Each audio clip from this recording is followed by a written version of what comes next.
Hi, it's JamesAnimalHarrison. I'm back with Sunday Stories, and today we're going to talk about a band I was in called Splitwater Creek. This was a great experience for me. I was maybe 19, possibly 20. The bars were 21. I know I wasn't old enough to be in the bars, but there was a band that was very successful in the Western Kentucky, West Tennessee, Southeast Missouri, Southern Illinois area called Splitwater Creek that did a lot of covers ranging from country to Beatles to Dylan to Crosby, Stills and Nash to Eagles to originals and stuff. And they had put out an album where called Split Three Ways, which was very successful in the region. And the guitar player, his name's Norris Sherrill. His brother was named Billy Sherrill, who was an engineer for Kenny Rogers and bigwig in Nashville. And they had him engineer their album, and Kenny Rogers' drummer played on that album for them. And so a lot of the gigs they were doing, they decided to get a drummer. But prior to that, they had been playing more acoustically.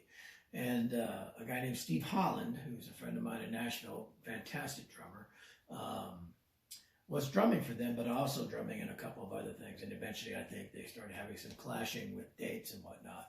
And through Chuck Simons, up on the wall there, my first teacher, Steve contacted me, and I went in audition for Splitwater Creek and started playing with them. Although most of those guys, I think, were about 10 years older than I was.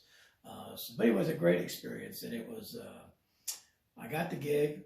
My first gig with them was a place called Red's Old Log, I think it was, or the Old Red Log in, I think it was Poplar Bluff, Missouri, something like that. But anyway, I played all over with those guys, including, we played Mississippi Nights in St. Louis, and opening up for John Hartford.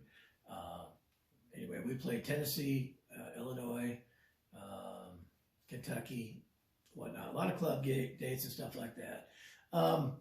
And they had started working on a new album, but they ended up calling it quits and going their separate ways. So I got in on the tail end of that. But it was a guy named Brady Howell playing harmonica, bass, and singing. Again, Norris Sherrill singing and playing guitar. Acoustic and electric, and then a guy named Rusty Macelrath who played banjo and acoustic guitar.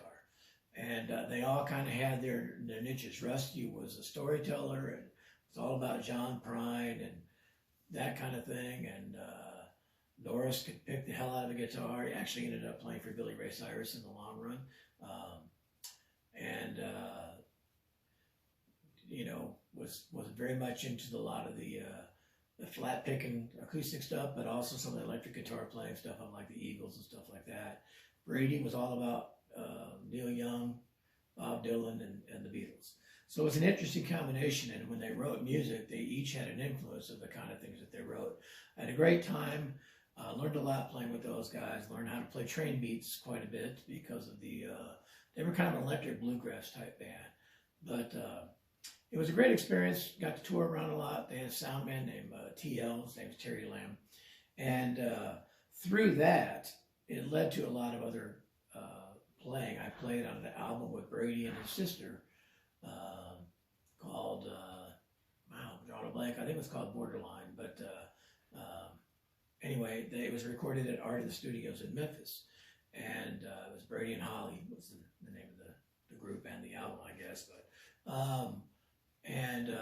went down with Norris and TL, and we formed a band called Bullet and played a lot of the same type of clubs in, you know, Carbondale, Illinois, and Murfreesboro, Illinois, and all that kind of stuff, Mount Vernon, you name it.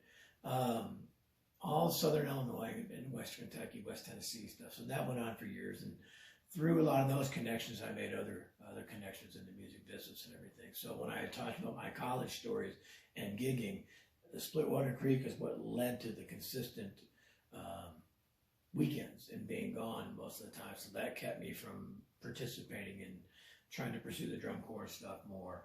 And one thing kept leading to another, so I just kept gigging for quite a while through that era.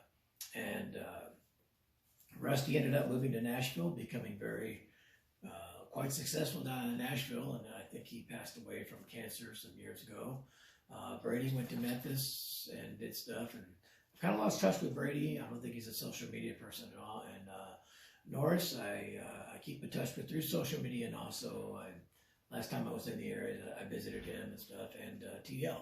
So anyway, it was a great experience, and learning to play a lot of music that I didn't have that great exposure to. Of course, I had heard the Beatles tunes and Old Man by Neil Young and stuff like that, but having to do Hello Walls or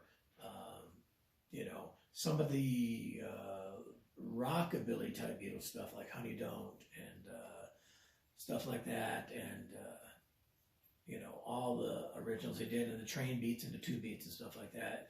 It got me exposed into a lot of music that I wouldn't have learned otherwise, and a lot of styles I wouldn't have learned otherwise. So I guess the moral of this story is any opportunity that you come up, don't turn it down based on the style. Give it a try.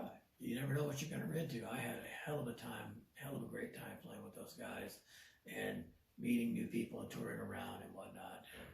And here's this 19-year-old, 20-year-old kid going around with these guys and just had a great time. So Splitwater Creek was a great band. They had a huge following, and I'm glad I got to be a part of it, even if it wasn't that long of a ride, maybe a year and a half, if that. So anyway, that's my Sunday Stories trip there. Started when I was in college, Splitwater Creek.